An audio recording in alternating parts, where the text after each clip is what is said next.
We got ourselves a Specialized Dolce Elite road bike, and we're going to determine if this dusty, dirty bike is a diamond or not after this. Welcome to I Know a Guy Bicycles. Welcome to I Know a Guy Bicycles, hanging out with the guy. Hi, I'm Justin the Guy. Obviously, I have a garage shop. Taking scary out of used bikes one bike at a time. If you like these videos, please like and subscribe. Welcome to I Know a Guy Bicycles, hanging with the guy. Hey, this is Justin the Guy. We are gonna check out this Specialized Dolce Elite and see if it is a diamond or is it not. So looking at this bike, I was actually acquired it through my website. So they submitted I Buy Bikes through I Know a Guy Bicycles, and they proceeded to drop it off, and we're gonna kind of go through it. One of those situations, I usually kind of vet these first, but people bring them to me, and that's fine.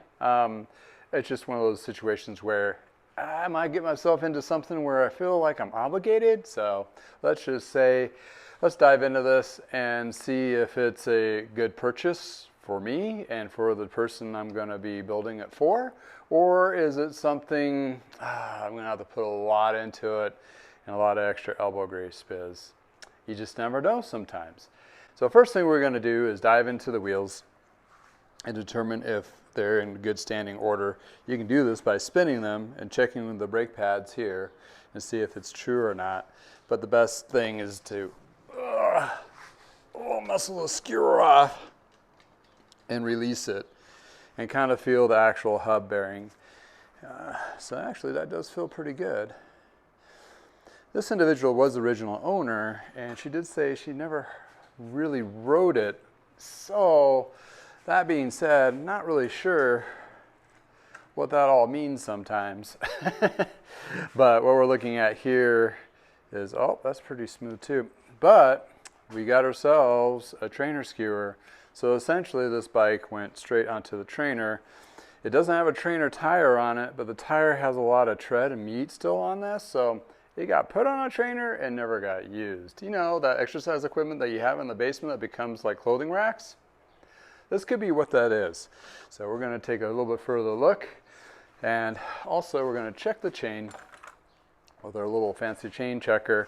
That's one of the wear points. You're looking for tires, tubes, cables and housing, and chain is usually the essential wear points on a bike. So that actually fits below the 0.5, more closer to 2.5.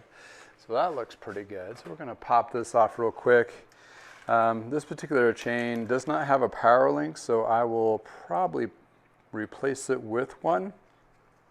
For me personally, for the end user and mechanic, having a replacement power link type or quick link chain on here is something that is beneficial for the new owner as well as the next person working on it, so they don't have to worry about chain pins, which is kind of basically old school replacement chain device. So on this guy, the cables are a little short, so I'm going to cut those.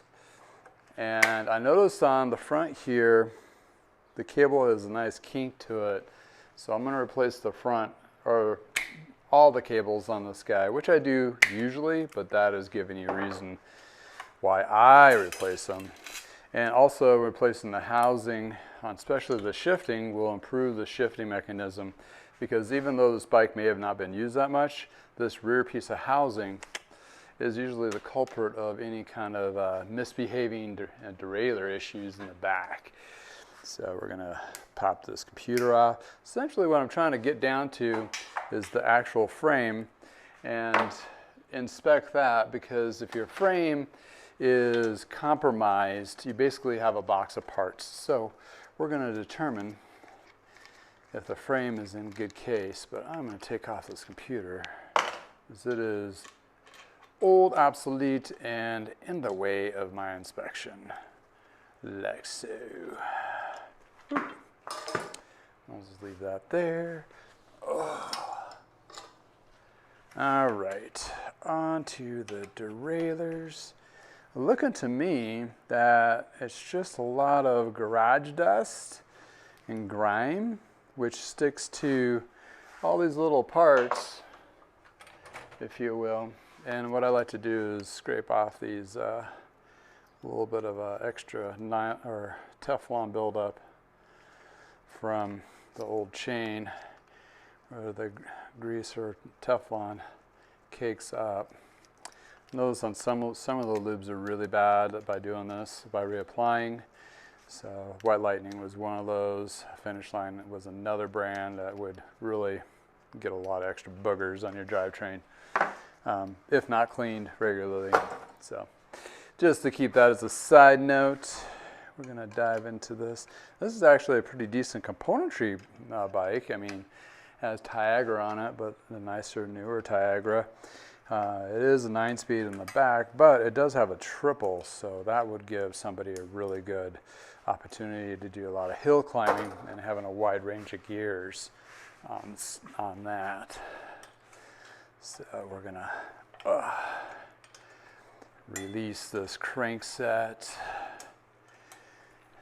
real quick.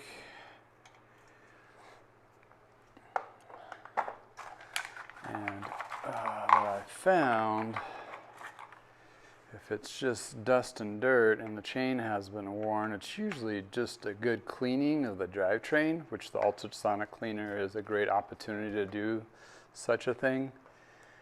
Pop that on. Oop. Need that to push the pin up. Boop. Oh, it's still tight on there.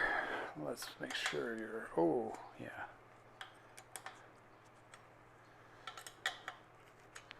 There we go. Come on, wiggle free. Get the little bits, make sure those don't get lost. And last but not least, the brakes. I do keep the housing for reference to know what to cut the new cables at or housing at, and sometimes adjust from there. Sometimes I need to go a little bit longer to make sure they have the proper. If somebody's done it themselves and are not familiar of cable length, they sometimes have a tendency of cutting them too short. And if that's the case, you'll get a lot of binding up front here in the shifting or in the steering, and you don't want that. A little more. There you go.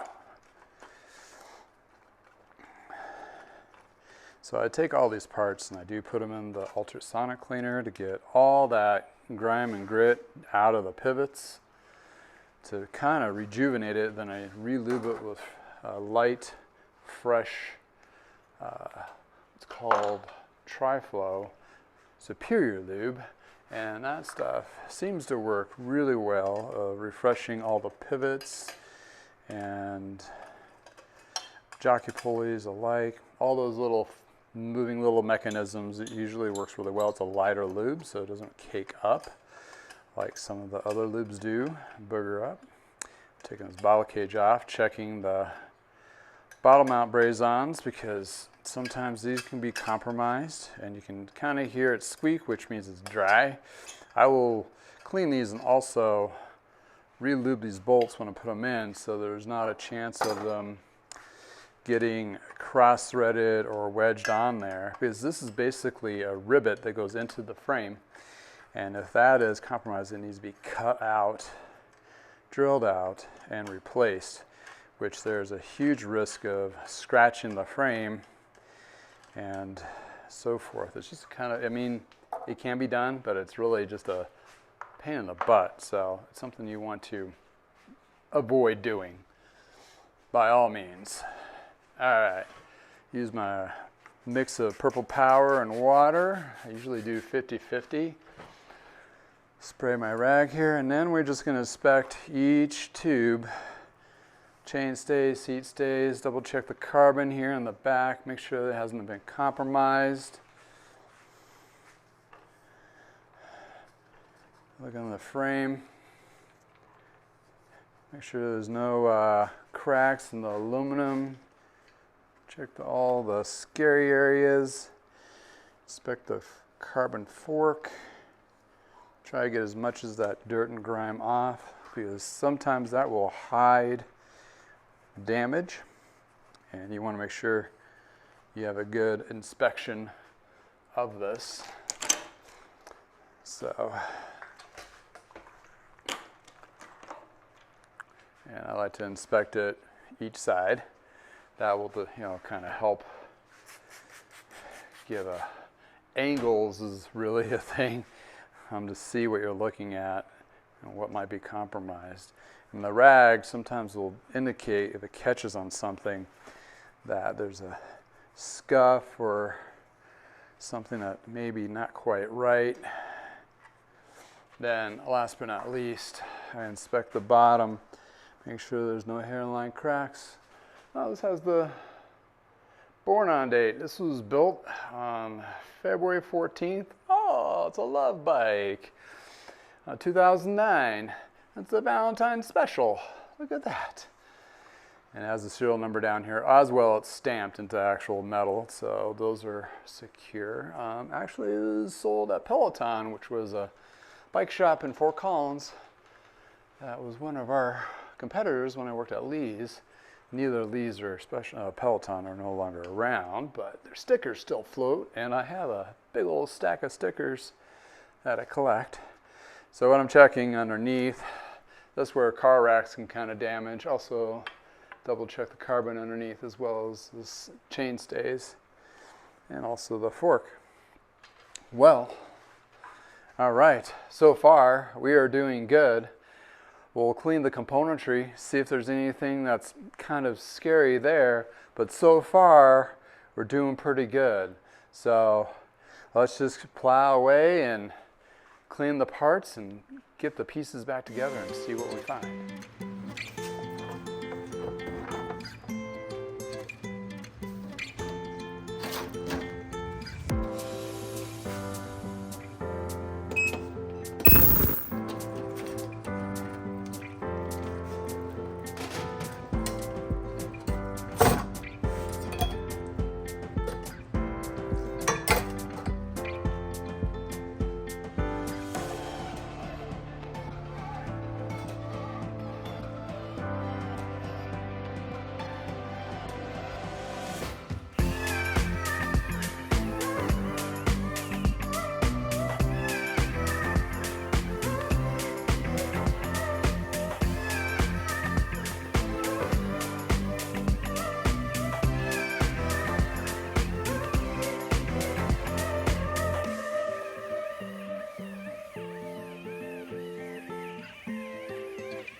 Well, we're made it to the wrapping it up.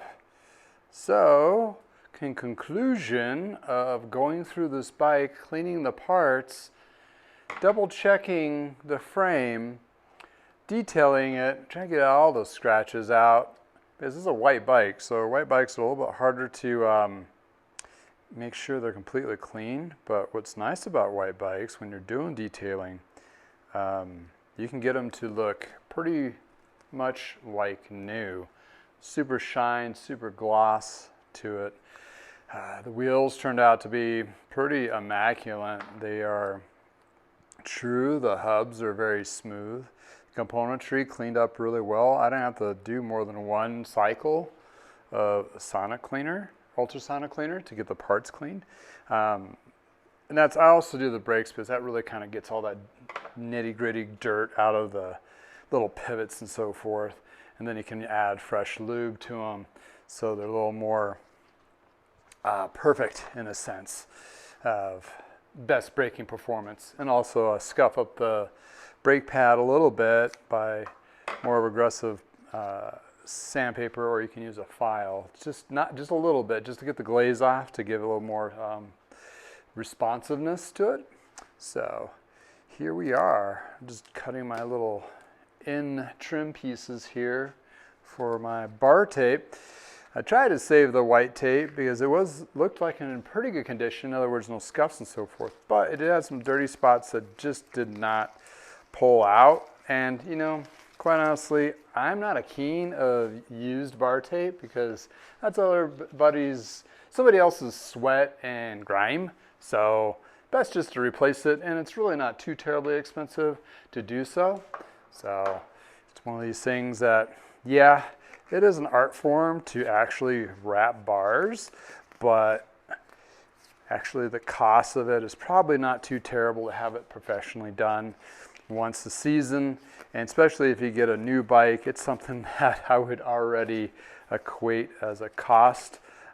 Something you may want to put a nicer upgraded bar tape on there, something more comfortable or so forth, or a different color to make it your style. So that's another reason to get fancier bar tape.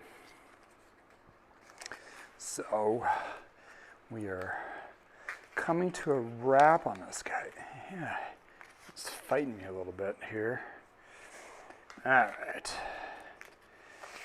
So, you know, it's one of those things that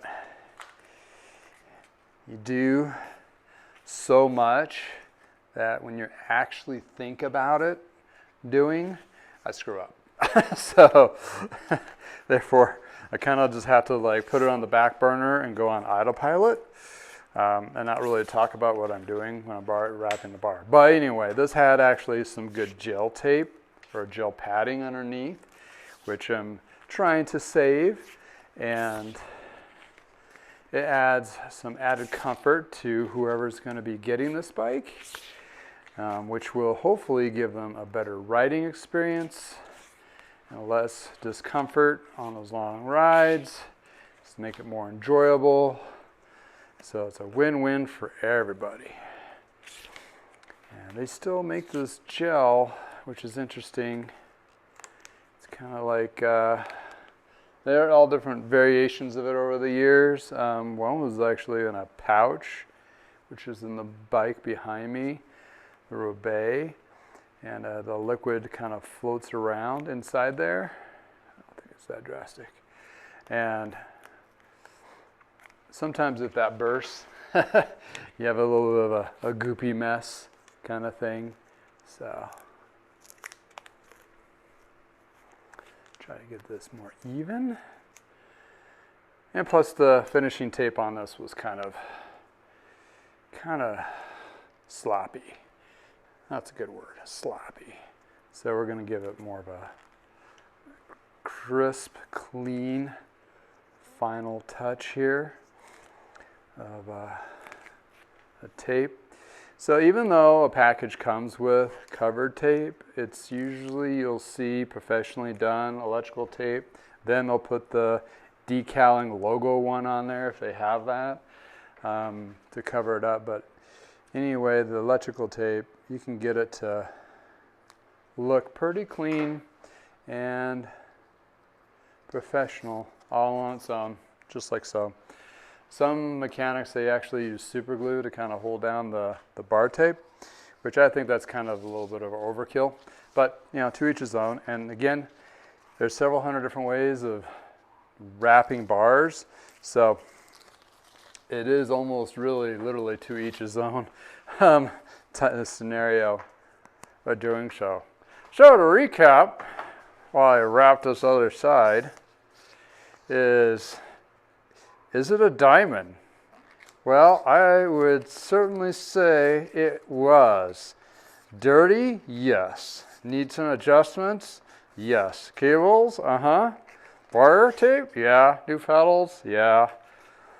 So it did need some work, but after all said and done, we are looking at one excellent bike in near new condition, which just has a little bit newer componentry on it than what I've been usually finding. So it's a little bit newer model. Also, what makes this a diamond is the condition is real nice, but it does have a carbon fork, carbon seat stays that actually will give you a nicer, supple ride with a carbon seat post. So it has all these nice little Elite, as the name says, bits to it. And what's really cool about this bike is it has a lot of adjustability, and it is technically a women's specific model, where the newer models do not really have that anymore. And the reason being is they cut out the women's specific SKUs thinking they can work on adjustments on the gender neutral frame, so they can cut down how many SKUs that they have to have in stock, which to me is probably a necessary thing they had to do for business-wise. But what it comes down to is, even though they're saying they're gonna accommodate all those fittings during the fitting, usually you have to pay for that fitting. Instead of coming with an OEM, narrower bars, shorter reach, grips, geometry on some of them were specifically women's design. So they kind of just ditch that and rely on the individual to have to do a women's specific saddle, bars, stem, sometimes shift, also sometimes cranks. So I think we're going backwards when it comes to fit and providing a good solid bike for the female rider. It is kind of disappointing to me for them to doing that as the front lines. I understand as a business aspect of it and what they're trying to do, but if they were providing free fits and free upgrades to parts to accommodate that, that'd be a different story, but they don't. So this guy, where it comes as a gem, definitely a diamond. It's a Dolce Elite, women's specific, women's medium frame. It's actually on the sticker here, so you can actually pull the stats on it, which will be listed in the description. And yes, This is definitely a beautiful ride. So yes, we got ourselves a diamond, ladies and gentlemen. Check out these awesome pictures.